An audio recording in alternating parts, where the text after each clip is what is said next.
amid an seo agus tá Ernie O'Malley in Argent enough agus tá sé tar faoi na hagla ver fada agenta ge mar an tolas agus an taide agenta ge Ernie O'Malley agus na hagla vi gente ge shoots na datis na coigri agus é called heimpel na tire agus é géri an tolas a valú ó na gwini a vi tééis dul tríd agus tá slán ó an chogar agus an trid son nefsblach sa sírse sa tíirse agus tá an ober agenta ge cotáchtach mar morch an ja ibre agus an ober sin idir láve ag dénig súle Ernie Maoinigh fech an tolas sin chailte going sa tíirse agus is é ólas 4-4 some star na hairen agus muinter na hairen. So tonight we have Ernie Maoinigh on board here at Trasna na Tíre.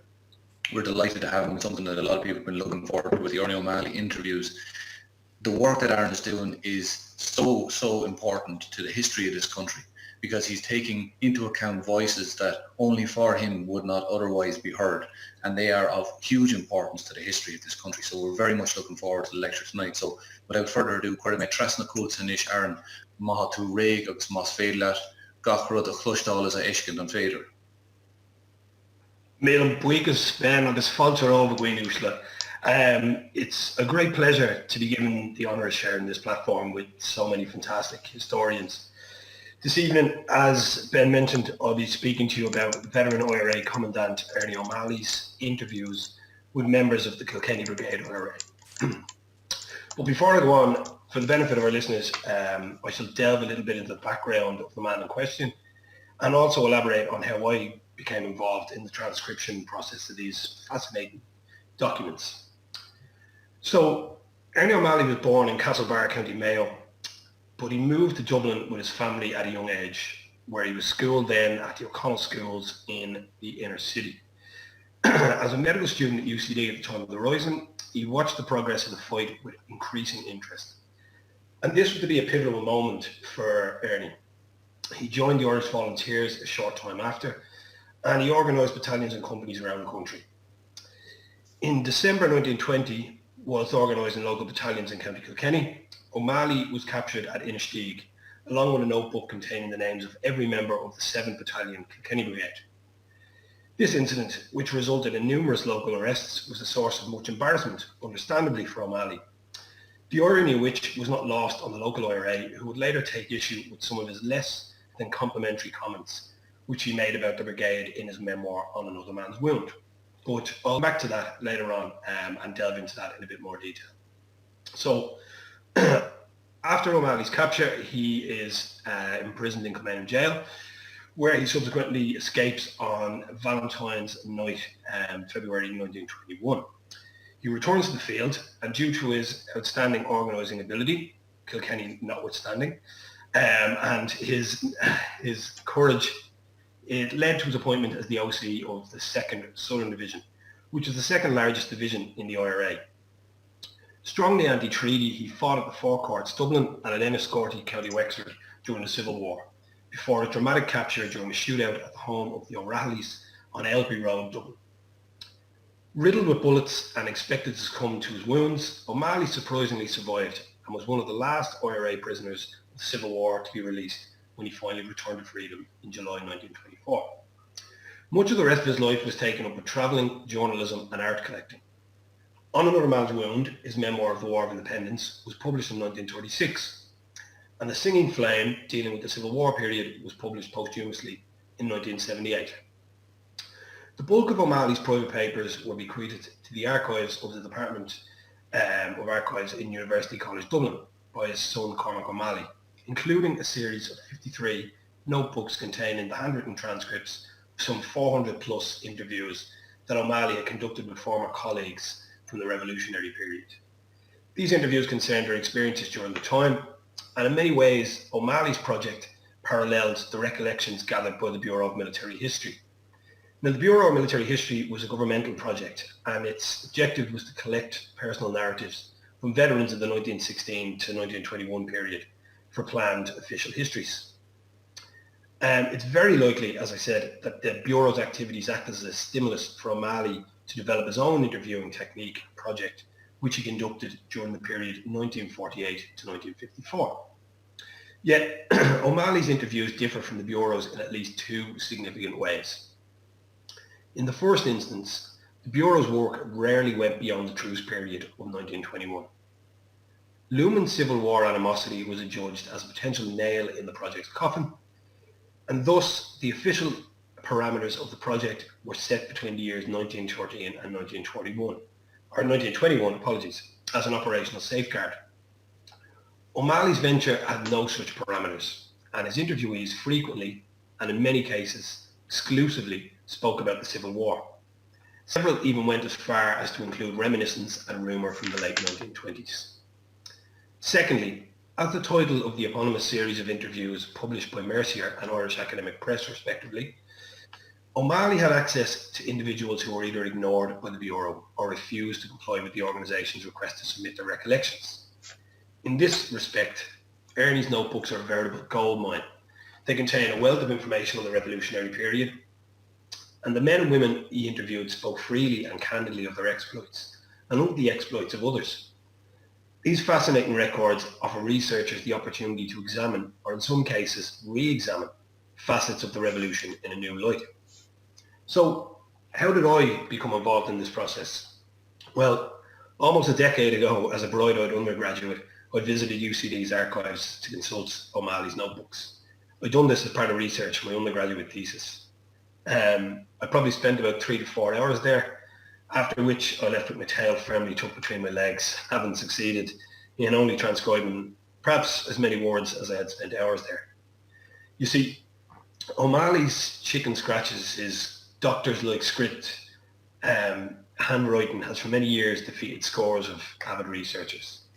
Notwithstanding the outstanding efforts of those who contributed to the publication of Ernie's interviews with veterans from Clare, Galway, Kerry, Mayo and the Northern Divisions, Shibboleth makes its content accessible only to a few, those who are bold and brave enough to persevere with the deplorable script, his constant misspelling, and his cryptic shorthand.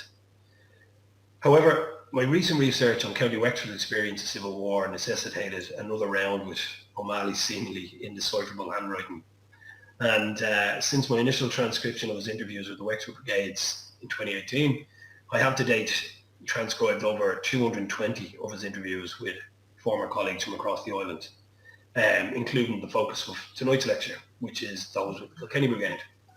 So, Ernie interviewed 4 Kilkenny-based participants. The Bureau collected roughly 1920 individual statements from people who were directly involved in the independence movement in Kilkenny, including one of those who we'll be speaking about tonight, who is James Lawler, who was the voice officer commanding the Kilkenny Brigade. The other 3, Paddy Dooley, Ned McPhillips and Michael Buddy Walsh, I will delve into in order, I suppose, of their names. These 4 interviews largely concern the arrival and activities of the erstwhile Joe McMahon, an energetic coach builder from County Clare. They describe the attack on Hugginstown's RIC barracks, the presence of auxiliaries at Inistioge, and the execution of suspected spies, as well as detailed minutiae of homemade incendiaries. Despite mobilising every evening of Easter week 1916, the Kilkenny Volunteers played no active part in the rebellion. Therefore, there's no mention of the event in O'Malley's discussions with the Kilkenny men. By far the most detailed and, in my view, most interesting of the 4 interviews is that of Ned Phillips, whom Ernie met on at least 5 separate occasions in order to record a story. So O'Malley would do this. He would chalk down a few people who he would like to interview, come this down, and depending on how much that person had to tell them, O'Malley may have to revisit them, as he did in the case of McPhillips. And it wasn't unusual. There are a number of interviewees who O'Malley interviewed on several occasions. So McPhillips is born on the 25th of January 1904. He's the youngest of 7 children born to a national school teacher, Patrick Phillips from County Monaghan, and his wife Mary McPhillips from Kilkenny. He's a member of D Company, the 6th Battalion Kilkenny Brigade. He later settled in neighbouring County Waterford, and this is a tale I've been trying to trace up there. in 1945, where he was appointed the collector of income tax for the year 1944-45, a position which I believe he held for up to a decade in Dungarvan. Unfortunately, at this present time, I haven't been able to track an obituary or a death notice. So the end of McPhilip's life is still a little bit of a mystery to us. McPhilip's reminiscence to O'Malley are a whistle-stop tour of the Irish Revolution. They take in Kilkenny, Dublin, Waterford and Wexford during the period 1920 to 1922. His interviews contain, as they do, a wealth of information covering all the subjects previously mentioned. So be my starting point, and I'll begin then to examine each of these incidences from his perspective, and then in turn the perspective of the others whom O'Malley interviewed where possible. The first topic is the antics of the swashbuckling raconteur Joe McMahon, who was only recently commemorated in County Kilkenny. Describing his first contact with the Clareman, McPhilip recalled, and I quote, "I joined the IRA in 1920 when I was 16 and a half in Kilkenny. Joe McMahon from Ennis was organising there as a Mr. Cassidy with a lame staff. The problem of the Kilkenny area before he shot a peeler there was how the hell would they get him out of their brigade. He got the Kilkenny and Hugginstown battalions out. He wanted a long ladder and a sledge, 6 rifles and 6 revolvers he got. Then he came to the 6th Battalion Tullar Mulnavat. Dave Grant, the OC of Slieve Row, he turned out everyone he could to ambush police or military. Then he drifted on to Wexford. He took a hell of a lot of tonite in the Hook House Lighthouse. Around 10 carloads. Most of it was brought on to salt mills." The latter reference there by McPhillips in relation to McMahon is of course referring to the Hugginstown ambush, which is the next reference which I shall read you from McPhillips's interview. Hugginstown's barracks was taken very early by Joe McMahon, who had been a coach builder in Ennis and was later on killed in Cavan. Early in 1920, Hugginstown was taken by McMahon, who got a bad reception in Kilkenny town, and they wanted to get him out of it. But he collected men from Kilkenny and Hugginstown, he got a ladder, and he got on the roof, and he nearly took the barracks by himself. McPhillips then went on to describe Joe's activities post-Kilkenny. He, McMahon, was then sent to Wexford to raid Hook Lighthouse, for this was a GHQ job, a General Headquarters job. He got some tons of stuff there. They were brought to salt mills on towards Wexford town, and some of them were distributed for a few boxes came on to our battalion. McMahon explained about the tonite to the lads in Wexford. It had to be cut up for it was in a block, and they were told by him to be careful of the wire when they were pulling it out, for 1 in 100 would explode. Then he left for Enniscorthy and on to Gorey. McMahon, Liam Tobin and Sean Tracy shot Lee Wilson, the district inspector of the RIC in Gorey. McMahon was killed when he was throwing a bomb in Cavan. Some of the Wexford men, after McMahon left them, were fiddling with the tonite when it exploded, and it blew up a house. It was known as the Salt Mills explosion. Liam Tobin would be able to tell you stories about McMahon. Unquote. Now, unfortunately, I tracked up this veiled reference to Liam Tobin, and Tobin had little, if anything, to say about McMahon, unfortunately, in his interview with Ernie O'Malley. Even the shooting District Inspector Percival Lee Wilson is really only sort of mentioned more as a reflection on the reaction of Richard Mulcahy, whom Tobin didn't think much of. Paraphrasing Tobin, O'Malley simply recorded in his journal. When Tobin told Mulcahy that our lad had shot Wilson, Mulcahy did not at first believe him. Then he said he was going to resign. So unfortunately, as McPhillips alluded to, Tobin had little to say about McMahon, unfortunately for the historical record, although there are several other important details in Tobin's interviews, but that I suppose is for another series. Moving on to the recollections of Voice Officer Commanding James Lawler. In his interview with O'Malley, he concurred with McPhillips' assertion that McMahon was something of a handful during his time in Kilkenny. And he told O'Malley that, I quote, "Joe McMahon was fussy. He would rush into anything without thought and without making any arrangements beforehand. You'd have to hold him back. Cassidy, he was then known as." And McMahon at the time, as the men are alluding to here, was working under the nom de plume, as we should say, of Cassidy, as opposed to his own name. Recounting the now infamous example of McMahon's carefree approach, Lawler claimed, "We got frozen gelignite from Castlecomer and he placed a pan load of them." And O'Malley himself has actually inserted a little comment in here, and he says, "as if they had been sausages, in on top of a gas stove." Lawler then goes on to summarise McMahon's character and his activities, similar enough to McPhillips in what McMahon got on beyond Kilkenny. He said, "He was a very steady fellow, firing up the street going home at night. He wanted to attack them," meaning the RIC. In County Cavan in April or March of 1921, he was killed. He fired a bomb which didn't explode, and when he bent over it, the bomb went off. He wasn't a great organiser, but he would be great to get hold of men and to rush them out of danger or trouble. He was a very determined fellow, and he took it easy. "Come on now, and we'll tear away at this," he would say. He's buried in Maoinigh, Kilmaley in County Clare. Lawler also spoke of McMahon's involvement in the assassination of District Inspector Percival Lee Wilson at Gorey.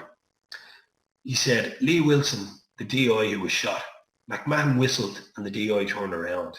He was a very cool customer, McMahon." These comments had seemed to tally with Lawler's recollections to the Bureau, where he stated that, and I quote, "Joe McMahon was a man who never counted the cost and was always prepared to take risks." Similarly, Martin Cassidy, another Kilkenny veteran, also described Joe as a real live wire. Now, Lawler's lengthy statement to the Bureau can be read online, and if it's of interest to those, it's far more detailed than the short interview he gave to O'Malley. Off the top of my head, Lawler's interview is roughly 30 to 31 pages, the Bureau that is, and his O'Malley interview then is 5 double pages. So there's quite a gap in the narrative there, and when you compare the two, there's quite a lot on the lead up to 1916 and his initial radicalisation in his Bureau statement, none of which he mentioned to O'Malley. His interview with O'Malley focuses more so on the War of Independence and particularly on Hugginstown. Reading extracts from this interview against the Bureau, it appears that Lawler, like many veterans whom O'Malley interviewed, may have been reading from their Bureau statements during the conversation. This wasn't unusual, and some veterans such as Dermot O'Sullivan and Charlie Dalton, both from Dublin, either read or gave copies of their statements to O'Malley, who then copied them almost verbatim into his notebooks. So O'Malley is interviewing Lawler possibly a decade or less after his interview with the Bureau. And those who gave interviews to the Bureau were given copies of their statements. These statements then stayed in that person's possession and then made their way after they passed on into their families. So it wouldn't, as I said, have been unusual if someone had given a statement to the Bureau and also an interview for O'Malley for them to either refer to that interview or, as I said, in the instances of Dermot O'Sullivan and Dalton, to essentially quote their Bureau back to O'Malley. Some of them used these statements as a scaffold and they built their narrative then that either elaborated upon or omitted details of the incidents that they were involved in as they saw fit. As I said, with Lawler's, none of his initial radicalisation, his part in the IRB, which he interestingly swerves in his interview with O'Malley, saying he doesn't want to talk about it. He had no such reservations talking to the Bureau about the IRB, and at least 3 pages of his interview with the Bureau State, or the Bureau of Military History, concerns his activities with the IRB. He simply shut the door when O'Malley asked the question. He said, "I was in it, I don't know much about it," and that's it. In his interview with Lawler, O'Malley noted on the side of the interview that Lawler had produced a schematic for the production of a homemade incendiary. And it's very likely that this schematic was the very same drawing that Lawler presented to the Bureau, which you can also see and view online through the Bureau of Military History website. By and large, his account to O'Malley of the Hugginstown ambush doesn't deviate much from that which he gave to the Bureau, with one exception. Lawler told O'Malley, and I quote, "One RIC man was killed inside, probably with one of his own grenades. His arm was blown off. The RIC were throwing out grenades. We sent off for a priest and for a doctor for the wounded man." So when he's recounting his tale to the Bureau, Lawler omits this grotesque fact that the RIC man had lost his arm. And he also declines to mention that the RIC had responded to the IRA attack by attempting to fire grenades at their attackers, which resulted in the death of one of their own, Constable Thomas Ryan of Limerick. Moving on to the topic of spies and informers, Michael Buddy Walsh of Pilltown recounted to O'Malley the story of the Hogan column's escape from an attempted British military encirclement at Knocknagress in County Tipperary. His recollections touch on the bravery and comradeship of the column's leader, Sean Hogan, and also of the gruesome fate of Pat Walsh and Sean Quinn, mortally wounded in the escape. Buddy Walsh said, "That morning they took over the village of Kilmanagh and they were waiting. Ned Aylward joined them with Sean Hogan. Then they found that the British were coming around. The column was out in the country. Also, Paddy Power was billeted with 6 or 7 men in a house. He got cut off. And when Paddy Power got out, the military were on top of them. Sean Hogan tried to cover a retreat for some of his men. Pat Walsh and Quinn were with Power, and they were the last 3 to leave. There were 2 shot on a ditch, and he lay quiet in the dyke in the ferns. Pat Walsh's 2 legs were broken by the bullets, and he saw them loading them into an old cart. Quinn was killed, so Paddy lay on where he was. Walsh died in Cork." Michael Walsh also described the alleged shooting of 2 suspected spies, and cross-referencing his interviews with the work of Owen Swithin Welsh, "I've established that the 2 spies referred to were Martin Dermody and Michael O'Keefe, 2 ex-British soldiers who were executed for the IRA, or by the IRA, for informing the Crown Forces of the location of the Hogan column." Michael Welsh described their fate thus: "There were 2 local men, and one of them was an ex-soldier from Carrick," that's Dermody who he's referring to, "and the other one was, I think, an ex-soldier. They went into the military that night and they offered their services to them, for they knew where the men were, that is the Hogan column. These 2 men put on uniforms and they brought the military around and they showed them the houses. They were identified, and a night later the 2 of them were captured. Kelly went into Kilmanagh and he went into a pub dressed up as a black and tan, he and his wife and all, and he drank with them. They talked to him then, and when he had all the information, he marched them out, sent for a priest, and he shot them there and then." Welsh also spoke to O'Malley of the Civil War, and the final lines of his interview attest to the sense of kinship, familiarity, and intimacy of these conversations. He said, "Regarding the Civil War, most of Kilkenny City went Free State. The 1st Battalion Kilkenny, 50% of the volunteers went Free State. The 5th Battalion, Graig 75% of that battalion went Free State. A few banks have been robbed and they've been compromised. The 6th Battalion, Mullavat, only the Vice Commandant went Free State. 9th Battalion, Mooncoin, only a few here joined the Free State. God be with the old times when it'd go down your throat like a lightning furze bush." And O'Malley has written a little note to himself. That was whiskey, or maybe poteen. There's an honest beauty in Welsh's final statement. You know, when reading that last line, one can almost picture themselves sitting in a dimly lit rural cottage, final embers of the fire burning out, as the subject toasts the conclusion of their conversation with a stiff drink. As mentioned previously, MacPhilip's conversations with O'Malley are perhaps the most detailed and comprehensive of this series. And they reveal for the first time the fate of Cadet Leonard J. French, a 26-year-old auxiliary who was stationed at Woodstock and who was rumoured to have been kidnapped and disappeared by the IRA. French was one of 2 auxiliaries who, disguised as vagrants, were carrying out reconnaissance near the Rower.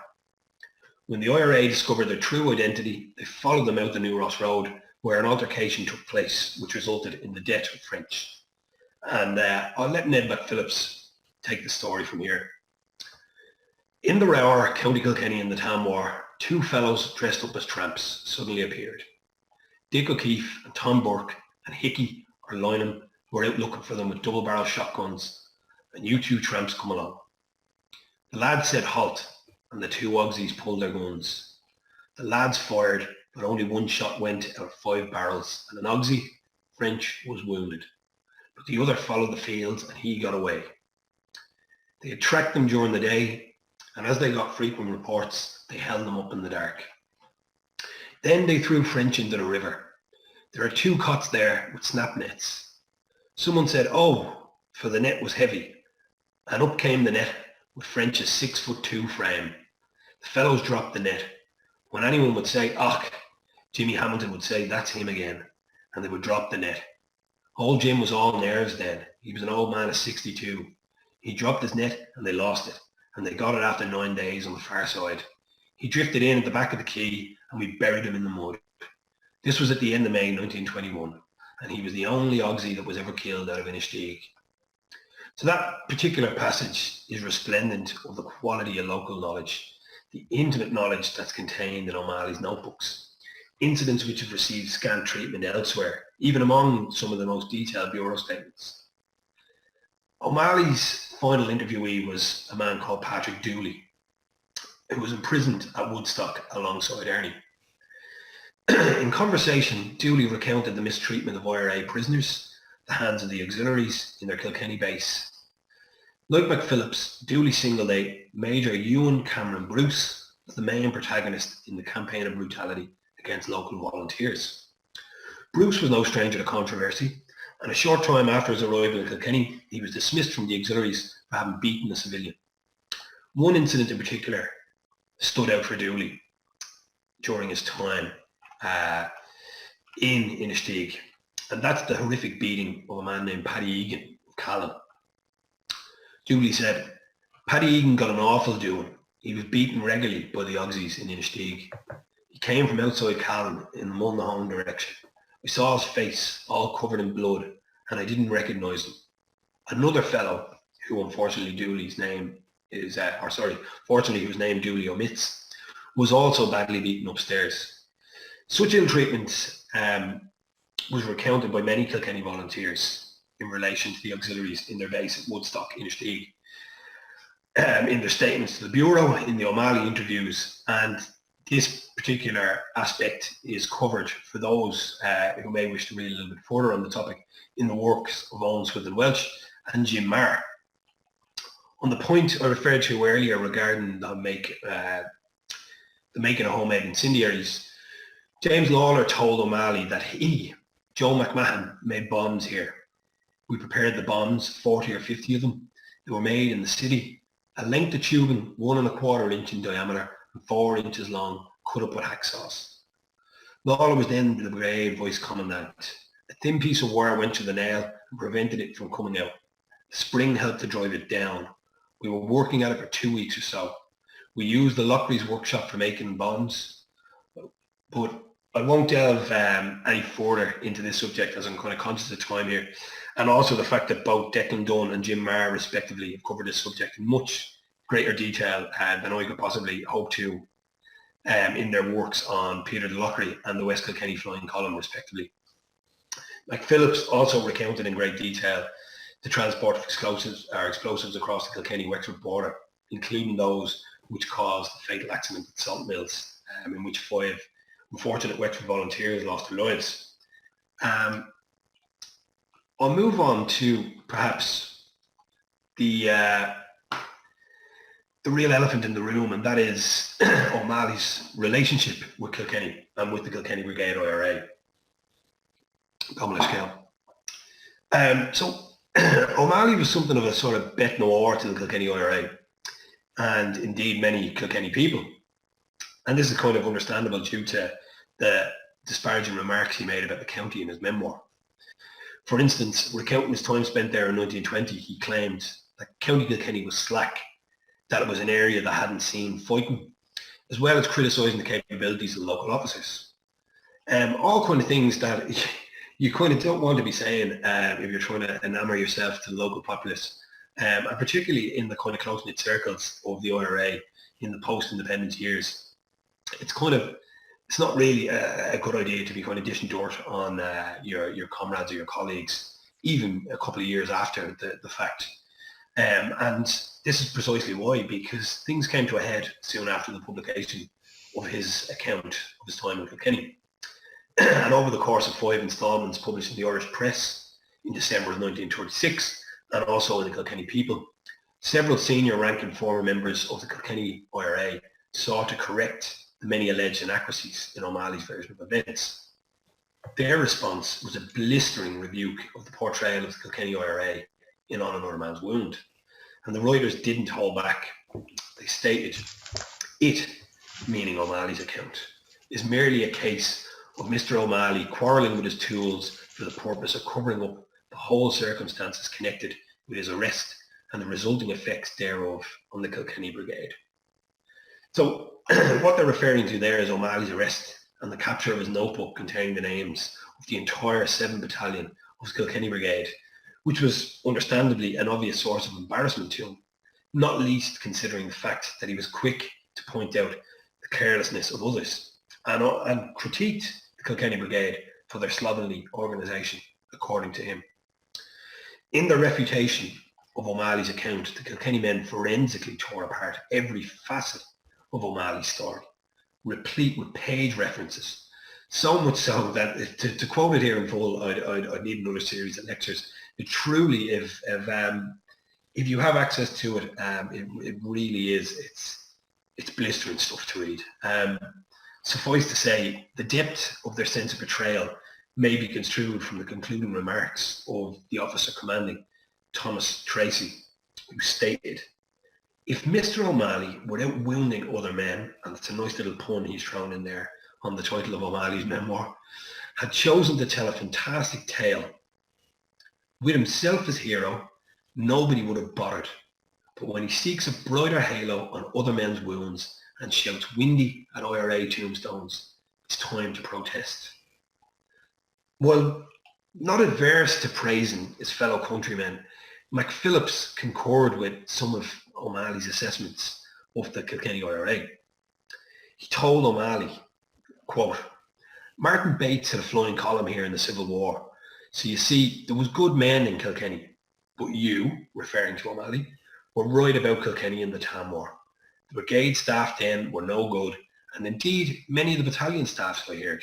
It's like you, O'Malley, wrote, they talk well on the way back from a meeting. Harsh enough words, but I think Declan Dunn aptly summarised the relationship of the Kilkenny IRA and O'Malley when he wrote that the Kilkenny Brigade were part-time soldiers and O'Malley's a full-time organiser. You know, these two roads were never going to meet. Kilkenny was no different from most other counties with respect to the relationship between volunteers on the ground and those in IRA General Headquarters. The former viewed the latter as useless pen pushers, while the latter accused the former of slovenly organisation. It was in a way a sort of a microcosm of the relationship between the bureaucrats and those at the coalface. O'Malley's views as espoused in On Another Man's Wound, you know, it's just that. It is his view, you know, and in his experience at that specific time, it may have been true, or at least appeared true to him. However, as Jim Marr has clearly demonstrated, the active service unit of the Kilkenny Brigade was in a first-class state by the end of the War of Independence, some 6 months after O'Malley's arrival. And whatever condition the brigade was in at the time of his visit, it was a different beast altogether by the following summer. So I'll just conclude with a couple of statistics and a couple of remarks about Kilkenny during the War of Independence. So summarising the contribution of Kilkenny to the Irish Revolution, the late historian Michael Hopkinson claimed that the reputations of the brigades and the columns of the IRA in Kilkenny had suffered by comparison with their Tipperary neighbours. Hopkinson cites numerous instances of proactive organisation, determined barracks attacks, and a litany of local successes both politically and militarily in adverse conditions, which served to undermine the previously held negative assumptions of the Kennedy or of the county's efforts during the revolutionary years. It's a crude measurement, however, wartime fatalities allow us to compare the differing levels of lethal violence between counties. Between January 1917 and December 1921, a total of 19 deaths attributed to revolutionary violence occurred in Kilkenny, which is significantly more than their neighbouring counties of Carlow at 13 and Laois at 10, while slightly behind the model county at 23. Tipperary, as Hopkinson rightly points out, was an exceptionally violent county with 152 fatalities, the fourth highest in the island. So it is, as Hopkinson has referred to, slightly unfair to compare the work of the men and women in Kilkenny during the War of Independence, the Civil War, and the period before the Tam War to Tipperary, which, as I pointed out, was an unusually active county. You know, Kilkenny is in and around the middling range when we look at fatalities. And the War of Independence wasn't all ambushes and shootouts. The amount of hard graft and work that went into laying out, blocking roads, laying mines, the intelligence warfare, all of these things kind of get lost when we focus on casualties. But they do, unfortunately, offer us a way to understand how violent, I suppose, the county was. O'Malley's interviews with the Kilkenny veterans add further colour to the county's story of the revolution. And in an ironic turn of events, not Ned McPhillips's interview notwithstanding, they largely contradict his own pronouncements about the county. You see, the Irish Revolution is a puzzle which cannot be understood in isolation of its constituent parts. And it's essential to our understanding of the period on whole that county-based studies, such as Owen Welch's and those undertaken by other historians, are published and they're researched because they illuminate the bigger picture for us. And I hope in the short 37 minutes we've had here that I hope with sharing these stories with you that I have in a minor way added my own mark on that bigger picture. Gur mila mila Maoinigh Shine. Thanks a million, Aaron. Fantastic. I think you were saying, Aaron, and sorry about the light here, but I'm struggling. No, I'm suffering myself. Yeah. Are you okay to take a couple of questions? I am indeed, yeah, no problem at all. Okay, so I'll just go over here and I'm going to unmute everybody. And if anyone's any questions, see one coming in there in the chat.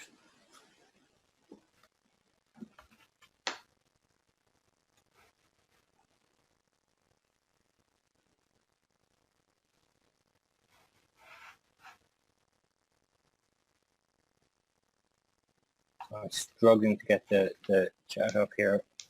I'm going to have to unmute everyone individually. So if anyone, when they're unmuted, wants to pop in with a question, walk away. One question I would have myself, Aaron, is when you look through the Ernie O'Malley interviews and you compare that to Jim Marr's work and Owen Walsh's work, did you notice any discrepancies, or we're obviously building on the shoulders of giants there in terms of two people who are heavily involved in this period, but was there anything in terms of what Ernie O'Malley was saying that was different to the previously published works? It seems particularly with James Lawler's account, there appears to be a little kind of dig thrown in by Lawler there regarding the organisation of Kilkenny. That O'Malley had mentioned in his memoir that that he was given this task of taking Woodstock and taking the fight to the Distilleries. And the way he portrays it is that Kilkenny hadn't done any of their research, and they hadn't looked into the numbers of the auxiliaries. Sorry, Aaron, I'm just for 1 second. I'm going to ask if anyone. This is our first Q&A session, so if there's anyone that's muted, if they could just remute Is that a word? they're ready to ask a question. As I say, we've got all sorts of frequencies going on at the moment. Yeah, so sorry, just quickly to summarise there. O'Malley portrayed the Kilkenny Brigade in his memoir as having not done the research. 2016 has been fairly frank. On in his speech. He mentions to O'Malley, I showed up to GHQ with a whole notebook telling you, how many sides of this they were on, and how many men were actually based there. So it appears to me he was kind of throwing that back on O'Malley, saying, you said this in your memoir, and here I am telling you that I actually had done the work. We'd actually done quite a bit of intelligence work with regard to the amount of auxiliaries who were in Woodstock. Other things such as the accounts of McPhillips, some of that information he's certainly receiving secondhand. So the authenticity of it, is naturally questionable. But it could be checked against other accounts to check its accuracy. Great. Yeah. Thanks a million for that, Aaron. No problem. Any other questions there? Anyone else want to jump in? And well done to Aaron for having the bravery to take on a Q&A session after a really great lecture. Yes, here.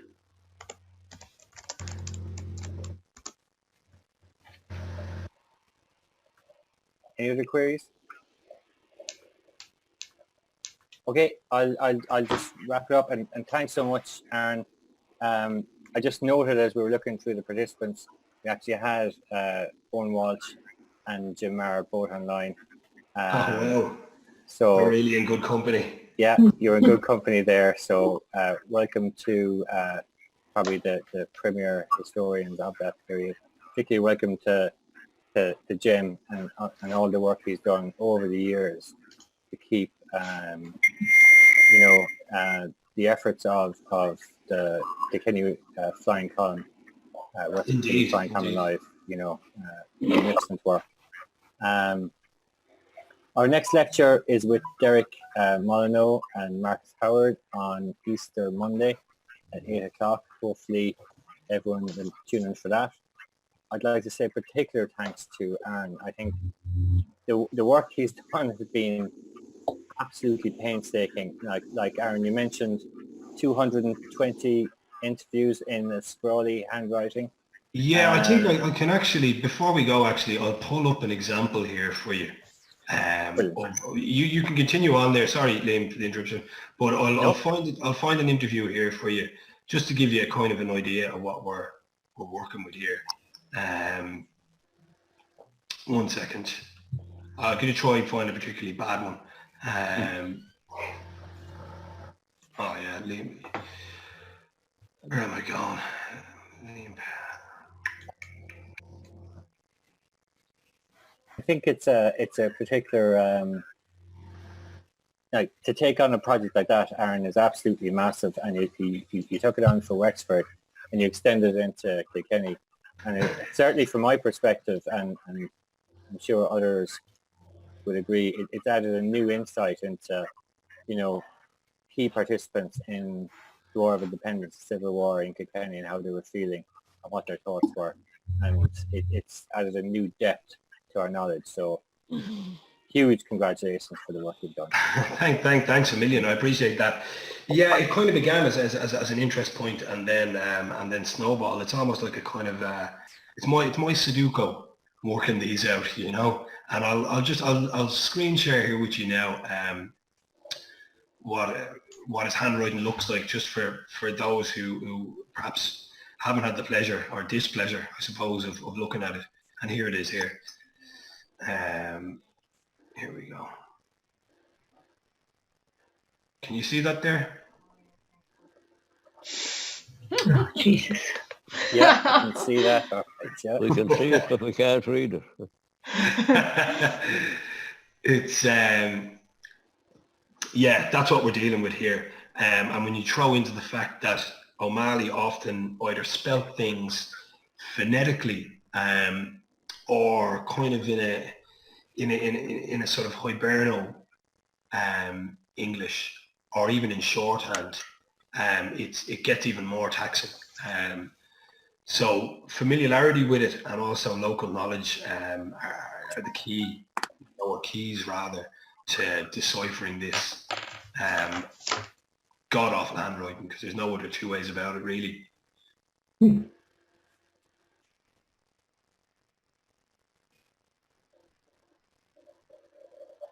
So if there's if there is any more queries relating to the O'Malley interviews in general, or specifically to the ones in Kilkenny, you can get my email, which is aaronomwainigh@gmail.com, and that's aaronomwainigh@gmail.com.